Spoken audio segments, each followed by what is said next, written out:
자, 남북 그리고 북미 간의 대화의 문이 과연 열릴 것인가? 정말 뭐 미중류의 그런 길을 가게 될 것인가? 예. 이런 것들이 좀 궁금한데요. 자, 중국, 미국 1월 19일 정상회담이 예정되어 있습니다. 네. 예. 이 한반도 문제, 북한 문제가 핵심 문제로 상정이 됐다. 이렇게 공식으로 이제 보도를 하고 있습니다. 그래서 중요하게는 그 평화협정 체결 문제입니다. 올해 작년 말이죠. 작년 초에 북에서 이제 평화협정 체결을 제안했고, 우리 연평도 그 사건 이후에 여러 가지 고위급 교류를 통해서 여러 가지 얘기가 나왔는데, 여기서 중요하게 이제 논의된 것이, 언론에서 그다지 뭐 부각된 건 아니지만 평화협정 논의가 중요한 의제로 될 것이다, 이런 예상들이 많았습니다. 네. 그런 이제 미국과 중국이 평화협정 체결에, 그러니까 정전협정 체결의 당사국들이란 말이죠. 그래서 한반도 문제를 해결하기 위해서는 지금 제가 뭐 계속 분석을 하고 있지만, 결국은 이제 평화협정, 평화체제가 근본적인 문제 해결의 방법이다. 그리고 북핵 해결의 선차적인 뭐 과제고, 그것이 중요한 방법이다, 이렇게 주장을 했죠. 네. 한 것처럼 어쨌든 지금 미국과 중국의 정상들이 만나서, 정전협정 당사국들이 만나서 평화협정 체결 문제를 어떻게 다룰 거냐, 논의를 하면 어느 정도 수준에서 합의를 할 거냐, 이것이 이제 초미의 관심사입니다.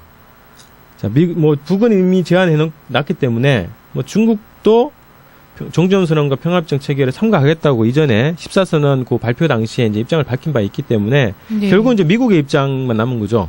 미국이 네. 평화협정 체결에 동의하고 그 회담의 시작을 열겠는가, 참가하겠는가, 이런 입장이 아마 미국과 중국의 정상회담에서 중요한 또 관심사가 될 것이다, 이렇게 좀 보여집니다.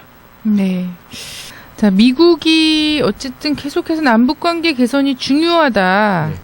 남북관계 개선이 있어야 그럼 육자회담도 뭐 순조롭다, 이런 식으로 얘기를 계속하고 있는 것 같아요. 네. 이게 근데 미국의 진심인가? 예. 자, 진심일 수도 있고요. 네. 아닐 수도 있는데, 네. 어쨌든 크롤리 미국 그 차관보, 네. 국무부 차관보가 기자회견을 통해서 이런 얘기를 했습니다. 정례 기자회견에서. 자, 이제 보스워스가 이제 한국에 왔어요. 와가지고 이제 그 어떤 기대를 하느냐 했더니, 남한과 북한 간 대화의 진전을 보기를 원한다. 그러니까 이제 네. 보스워스가 그 순방을 하는 목적 자체를 말을 한 거죠. 그러면서 이런 얘기를 했습니다. 자, 이번 주 보스워스 대표가 베이징에 머무는 만큼 워싱턴과 베이징에서 양국 간의 북한 문제가 논의되는 것이다. 그러면서 북한 문제는 미국이 수십 년간 해결하려 노력해온 도전 과제다. 그래서 이 문제점을 해결해 나가도록 결심했고 희망의 여지도 보인다. 이렇게 네. 얘기를 했습니다. 네. 자, 이 발언만 보면 이 국무부 차관보죠. 네. 국무부 차관보인데, 국무부에서는 어쨌든 뭐 대화를 중심으로 많이 한다, 이렇게 평가가 돼 있지만, 어쨌든 그 정부의 공식 그 관료가 문제점 해결을 결심했다, 그리고 희망의 여지도 보인다, 이런 얘기를 한 것은 굉장히 무게 있게 좀 봐야 될 것 같습니다. 그동안 이제 행보나 현재 행보를 보면 대화로 전면적인 정책을 전환했다고 보기는 어렵습니다. 여전히 뭐 그 항공모함을 태평양에 이제 그 새로 추가 배치를 한 것이나, 그 다음에 한국 정부를 계속 뭐 동원을 해가지고 군사훈련을 계속 강화한다든가, 미일 군사동맹을 강화한다든가, 이런 것을 보면 대화를 한 축으로 할 수밖에 없는 그런 처지. 또 하나는 그 대화의 그 이면에서 한일, 한미, 미일 이 삼각동맹의 강화를 통해서 한반도 패권을 여전히 이제 유지하려고 할 것이다. 그런 이제 의도를 가지고 있다. 그래서 대화와 군사동맹 강화의 이제 이중적인, 뭐 교활한 이중적 행보, 이것이 네. 이제 미국의 모습 아닌가, 이렇게 보여주고요. 자, 한국 정부 관련해서는 이명박 정부에게는 대화의 압력을 놓겠죠. 네. 그러면서 동시에 이명박 정부는 자기의 이제 정권 유지 차원에서 더욱더 미국에 매달릴 수밖에 없는 그런 처지죠. 이 처지를 또 이용을 해가지고 대미 퍼주기를 또 요구할 것이다. 네. 군사 분야, 경제 분야에서 대미 퍼주기를 강하게 요구할 것이다. 그리고 한미일 군사 체제에 빨리 이제 결속할 수 있게끔 한국과 일본 관계를 군사적인 관계까지 발전시켜주도록 압력을 강화할 것이다. 대화나 이런 것들이 미국의 이익에 복무하는 방향에서 되기를 희망하는 거죠. 예. 네. 자, 이명박 정부는 대북 대화 압박을 그러면 상당히 받고 있겠네요, 지금. 그렇죠. 번에 원래 이제 연말에 네. 남북 대화 문제, 육자회담 문제 이런 언급을 했어요. 네. 했는데 자, 미국에서 뭐 언론 보도가 나왔듯이 미국에서는 이명박 정부에게 강하게 대화 압력을 할 것이다. 그리고 지금 뭐 행보를 보면 뭐 대화하라는 이런 얘기거든요. 네. 그리고 이명박 정부는 뭐 나름대로 뭐 말은 남북 관계 개선 이런 얘기를 하고 있지만 뭐 대안이 없는 상황이죠. 대책도 없고 방법도 없고 이런 상황이란 말이죠. 네. 그런데 지금 뭐 연평도 사건 이후에 여전히 뭐 안보 강화를 외치고 있는 속에서 남북 대화에 쉽게 나서기는 어려운 상황이란 말이죠. 그리고 뭐 자기 지기 기반이라든가 정책 입지를 봤을 때 남북 대화를 선뜻 추진하기도 어려운 상황인데 어쨌든 이것을 공개적으로 공식적으로 계속 압박을 넣고 있는 거죠. 미국도 그렇고 중국도 그렇고 이런 조건에서 압박을 받고 있기 때문에 상당히 이명박 정부한테는 올해 굉장히 어려운 한 해가 될 것이다. 그래서 대화를 하게 되면 기존에 자기가 주장했던 정책, 대북 정책을 전면적으로 수정할 수밖에 없는 그런 상황이라는 거죠.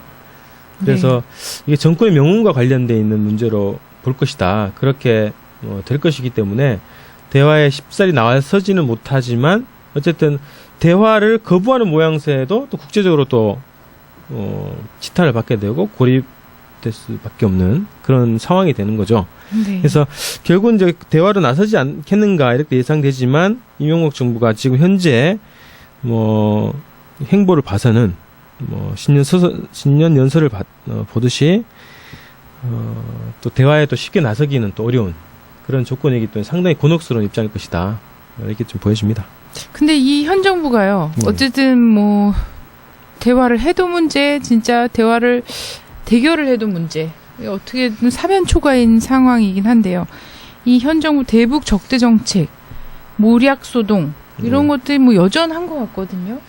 예. 여전히 이제 한국 사회에 어쨌든 뭐 이명박 정부가 주도하는 측면도 있겠고, 네. 그러나 이제 그리고 이제 보수 언론, 보수 이제 세력들 그렇죠. 내에서 이제 여전히 이제 대화를 거부하고 강경으로 나가려고 하는 그런 속성 때문에 움직임도 있겠지만, 네. 어쨌든 이런 문제에 대해서 이명박 정부 어떻게 대할 거냐 이런 것이 남북관계 개선에서 중요한 또 시금석이 되겠다 이렇게 보여지고요. 네. 정부가 남북 관계를 개선하려면 대화를 해야 되겠죠. 대화를 네. 하면 어떤 성과가 있어야 대화가 이어지고 그런 남북관계 분위기가 좋아지고 그 분위기를 보고 육자회담을 할 수 있겠다 이런 거 아닌가요?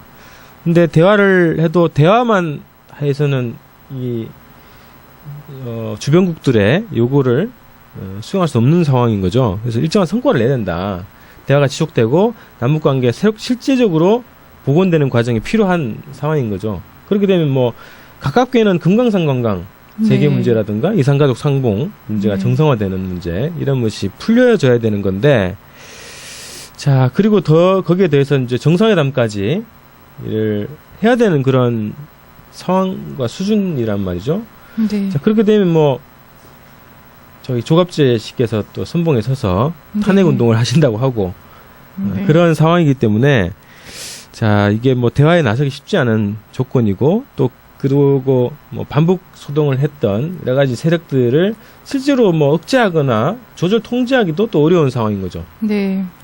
그래서 정권의 명운이 갈려 있는 문제이기 때문에 이러지도 못하고 저러지도 못하는 그런 상황이기 때문에 오히려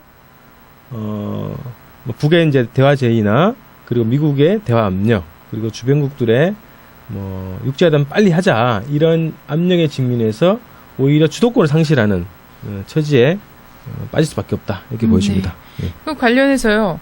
그래서 북에서는 아주 획기적이고 통 큰 제안 네. 있을 수 있다 이렇게 좀 바라보는 분들도 많이 계신 것 같아요. 99년도에 서해 교전 1차 교전이 일어났죠. 네. 그리고 2000년대 첫 정상회담이 예. 있었습니다. 네. 그래서 충돌 이후에 급격한 대화도 아주 수준 높은 대화. 네. 그러니까 최고위급 차원에서 풀지 않으면 해결될 수 없는 그러한 것이 이제 남북관계죠 어떻게 보면. 그래서 남북 정상회담이 결국은 이 한반도의 남북관계 문제에서 근본적인 문제, 기본적인 문제를 해소할 수 있는 유일한 방법이다 이렇게 보여집니다. 그 올해 신년 사설이나 이렇게 봤을 때 남북관계를 또다시 이제 그 대결보다는 대화로 풀어야 된다라는 것을 강조하고 있고 그런 그 기조로 봤을 때 아마 올 1월 초중반 경에는 북미 그다음 중국과 미국의 정상회담 전후로 해서 남북관계 개선을 위한 아주 통 큰 제안 이런 것이 있지 않을까 저는 강하게 그런 느낌을 받습니다. 네.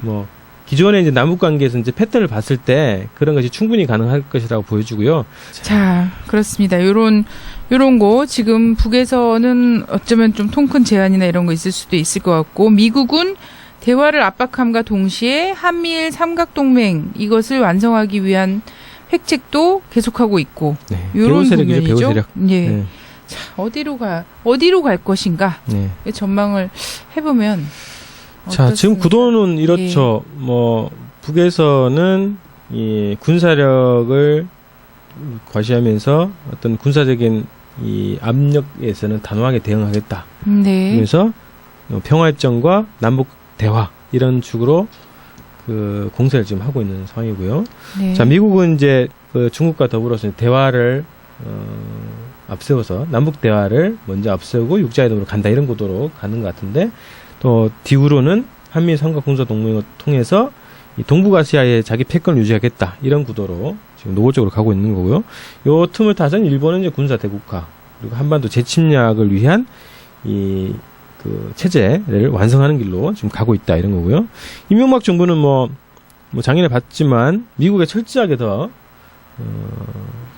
그 복무하면서 미국의 이제 총알바지로 역할을 하면서 미국이 시키는 것은 다 할 수밖에 없는 그런 처지에 더 깊이 빠져들고 있다. 그래서 대화 압력도 받으면서 오히려는 미국이 요구하는 일본과의 군사적인 협력 강화하는 것 그리고 미국이 요구하는 군사 무기라든지 군사 무기를 강미한다든지 한미 FTA를 비롯한 경제 협력을 더 이제 보장해 준다든지 이런 방식으로 해서 미국에 퍼주는 역할을 더욱더 할 수밖에 없는 그런 이 수렁으로 점점 빠져들고 있는 상황이다. 이 조건에서 이 대화 국면이 열렸을 때 이명박 정부가 어떻게 나오겠는가. 쉽지 않은 그런 그 처지에 빠질 수밖에 없는 건데요. 그래서 올해 상반기 2011년 상반기가 한반도의 전반적인 이제 방향이 어디로 가겠는가를 좀 결정하는 시기가 되지 않겠는가 이렇게 좀 보여집니다. 그래서 그 대화와 전쟁 가능성 이것이 두 측면이 아주 강하게 이제 대립하는 그런 시기가 될 텐데요. 결국 이제 바람이기도 하고 예상이기도 합니다만 결국 이제 대화 방향이 큰 틀에서 잡히지 않겠는가 이렇게 예상을 하면서도 전쟁 위기가 여전히 높아져 가고 있고 이것이 어떤 상황으로까지 또 확대될지 모르는 어떤 그런 불안감에 불안한 예상도 있겠지만요. 어쨌든 2011년 상반기가 한반도의 그 운명에서 중요한 또 분수령이 되는 그런 시기가 되겠다 이렇게 봅니다. 그래서 전쟁과 대화 가능성이 공존하는 한반도 이렇게 올해 이제 상반기 정세를 좀 정리를 해보겠습니다.